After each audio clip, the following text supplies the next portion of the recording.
It should be no surprise that someone in history has been caught in a lie. Most people lie every day. I'll be there in 5.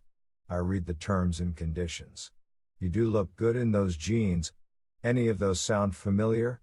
But when you tell a little white lie, you don't expect it to alter the course of human history. However, that's exactly what happened in the following 10 cases. Number 10. Magic tricks kept Algeria a French colony.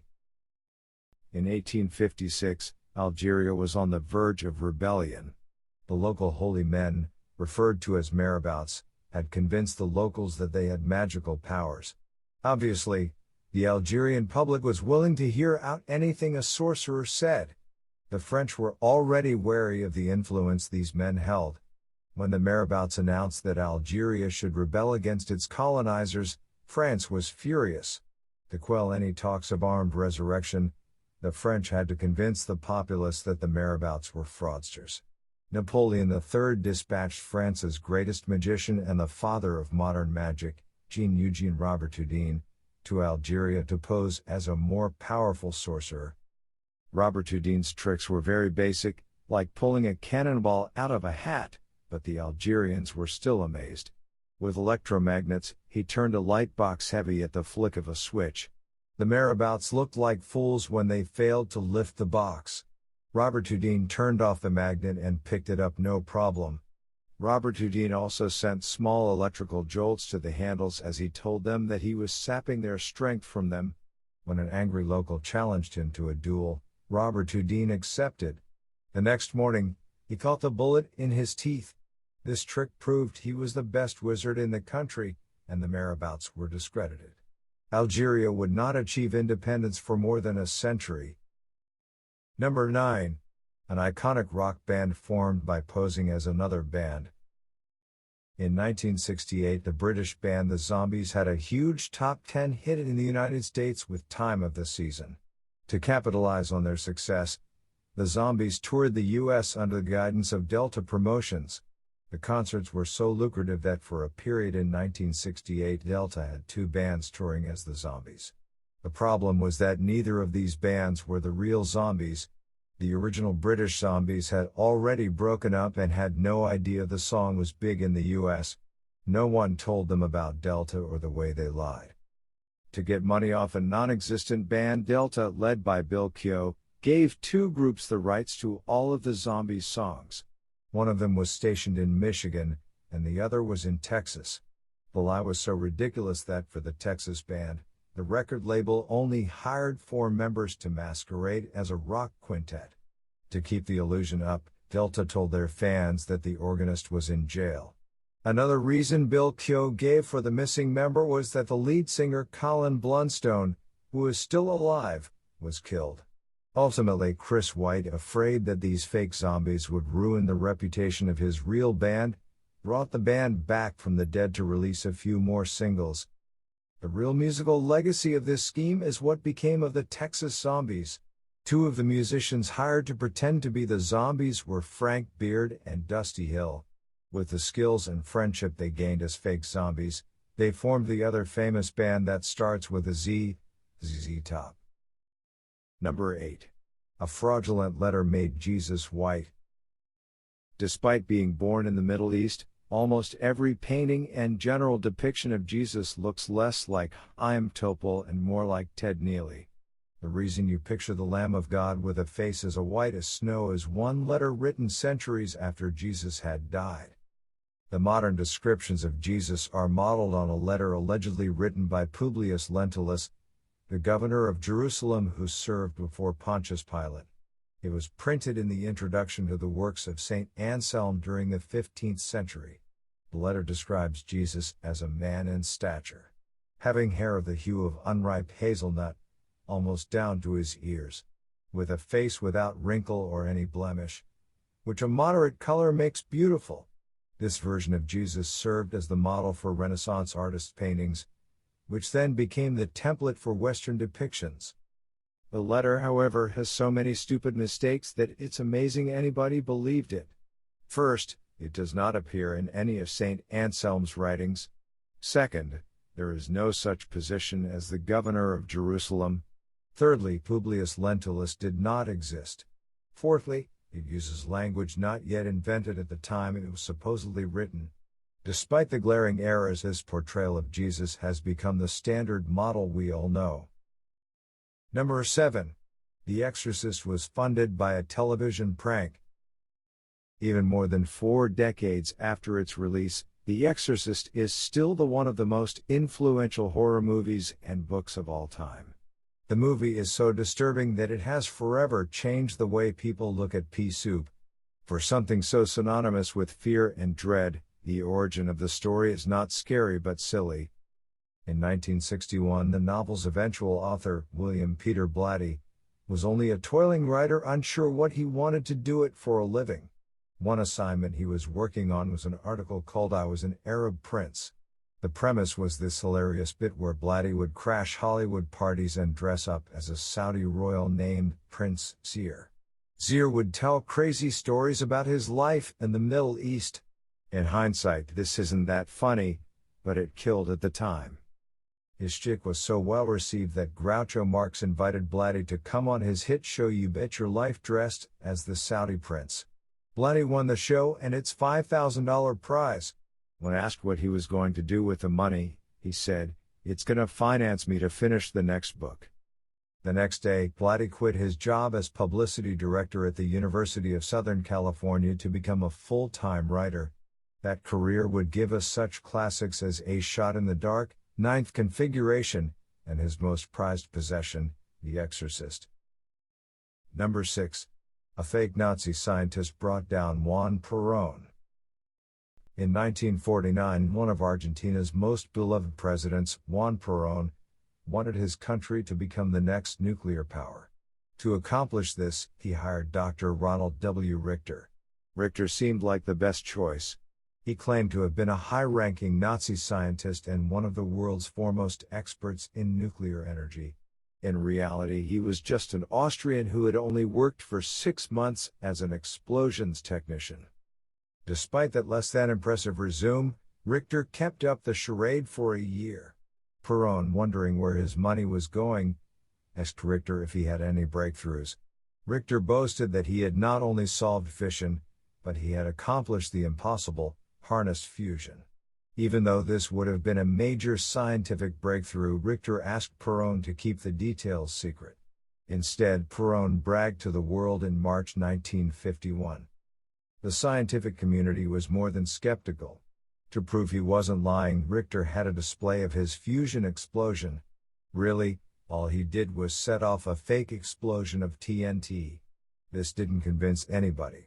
Actual Nazi scientists, like Werner Heisenberg, then came forward and said they had never heard of Richter, which triggered an investigation. It was revealed that Richter hadn't achieved anything. All he really did was cost Argentina millions. The military arrested Richter. After Richter blatantly lied to the people and cost the country a lot of money over a fake nuke program, the military ultimately overthrew Peron. Number 5. Country music was built on an empire of fake goat testicle surgeries. John Brinkley is probably the most influential doctor in music since Dre. His career started in the 1920s as one of the greatest quacks in medical history. After watching 2 particularly excitable goats, Brinkley came up with the idea that goat testicles could be grafted into the scrotums of sterile men to improve fertility. From his small practice in Kansas, Brinkley advertised his pseudoscientific treatment on radio station KFKB in 1923.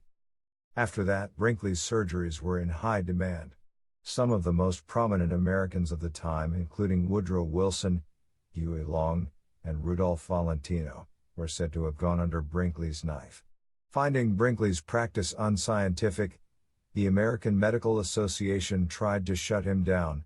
The FCC revoked his broadcast license, so he moved his operations to Mexico. To advertise from Mexico into the United States, Brinkley built the most powerful tower in the world. On the new radio channel, XR, he hawked his surgeries for hours at a time. These speeches are now considered the forerunners of the modern infomercial. In between advertisements for goat implants, he played entertainment. Brinkley was the first person to broadcast country music across the nation. His station has the distinction of being the first one to play soon-to-be country legends the Carter Family. Brinkley's station is credited with popularizing the genre outside of its regional limits. Moving country out of Appalachia to Texas created the country western sound that would dominate the genre from there on. When he died decades later, his seat at the radio station was replaced by Wolfman Jack, who spread rock and roll like Brinkley before him. Number 4.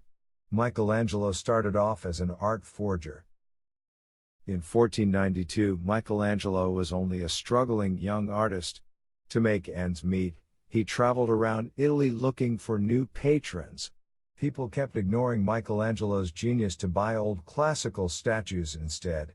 Michelangelo hatched a plan: if people wanted to buy ancient Roman sculptures, he would just forge ancient Roman sculptures. In 1492, Michelangelo was only a struggling young artist. To make ends meet, he traveled around Italy looking for new patrons. People kept ignoring Michelangelo's genius to buy old classical statues instead.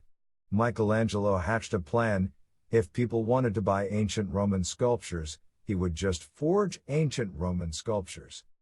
Riaro was mad that he had been swindled, but he was more impressed that Michelangelo could successfully replicate the works of the masters. He became Michelangelo's new patron.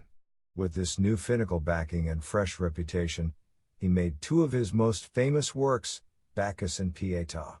From there, his career only blossomed into one of history's greats.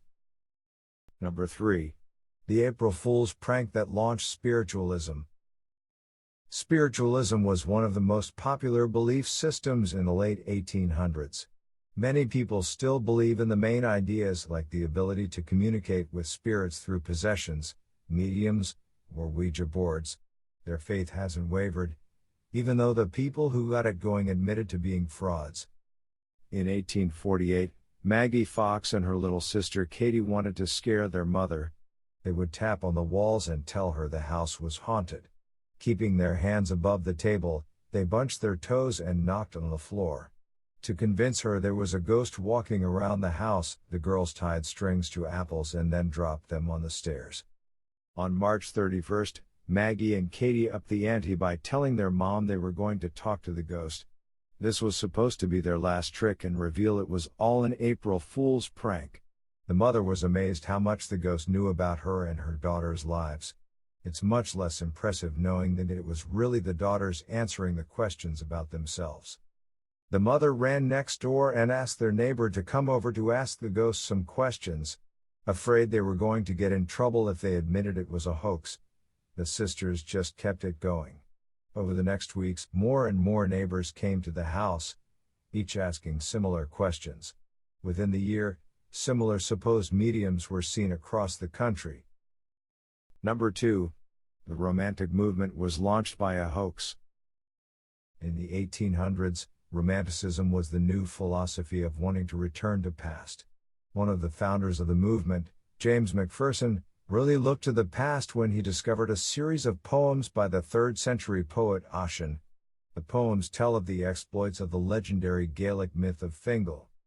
Due to unusual structure of the verses, the poems became insanely popular, something that doesn't happen that much anymore. Thomas Jefferson loved the poems so much that he learned Gaelic just to understand the originals. Napoleon found them so inspiring that he brought them along with him into battle. He was so moved by the poems that he commissioned paintings of scenes in them. That was hardly the extent of the epic's artistic legacy. Writers as varied as Diderot, Klopstock, Goethe, Byron, Coleridge, Wordsworth, Walter Scott, and Yeats all cite Ossian's poems as inspiring them to write. Even composers like Felix Mendelssohn Lasur and Franz Schubert said these poems motivated them. The poems may have jump-started the modern world, but it was all a hoax. There were suspicions of poems' origin from the beginning because of anachronisms in the text. Also, Ossian didn't exist. McPherson just made up the poems as he went along. If he couldn't think of anything else, he stole lines from earlier poems. To bury his tracks, he wrote the stories in English, then translated them into Gaelic, and then back into English. Number 1. Johannes Gutenberg was a failed con man. During the Middle Ages, pilgrims would flock to see religious artifacts across Europe. For the most part, the authenticity of these items was already fraudulent. Pilgrims had to travel for hundreds of miles just to see some random body part and return home knowing they would never see it again. If they wanted to preserve these precious moments, the faithful had mirrors on their heads to capture the holiness at their shrines. The image's reflection would bounce off the mirror and land in a box. The box then contained all of the relic's divinity. Whether this really works depends on your faith, but two people who thought this was junk science were Johannes Gutenberg and his partner Andreas Dritzen. Instead of being moved by the good word, they were more motivated by chance to make a good fortune. They moved to Aachen to set up shop for their get-rich-quick scheme selling mirrors because the city houses a lot of relics. Unfortunately for Gutenberg and Dritzen, the Pope banned Aachen pilgrimages in 1439. Earlier that year, a strain of the plague broke out, and all travel to the region was prohibited. Thus, none of Gutenberg's mirrors were sold.